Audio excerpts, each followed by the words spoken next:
அன்பு தமிழ் நெஞ்சங்களுக்கு அன்பான வணக்கங்கள். தற்போது இந்த பதிவில் பார்க்க போவது பங்குனி பௌர்ணமி பற்றித்தான்.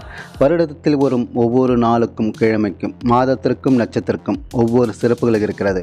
இதில் சில குறிப்பிட்ட நாட்கள் மட்டும்தான் மிக மங்களகரமான நாட்கள் தான் சொல்லப்படுகிறது. அதேபோல் சில மிக அதிர்ஷ்டகரமான நாள் என்றால் அது பங்குனி மாதத்தில் வரும் பௌர்ணமி நாளைத்தான். பங்குனி மாதம் புனிதமான மாதமாகவும் தெய்வீகத்தன்மை கொண்ட மாதமாகவும் இருக்கிறது. இந்த பௌர்ணமி நாளில் விரதமிருந்து வழிபட்டால் மகாலட்சுமி அருளுடன் சந்திரனின் அருளை பெறலாம். இந்நாளில் விரதம் இருப்பவர்கள் அனைத்து பாவங்கள் இருந்து விடுபடுவார்கள்.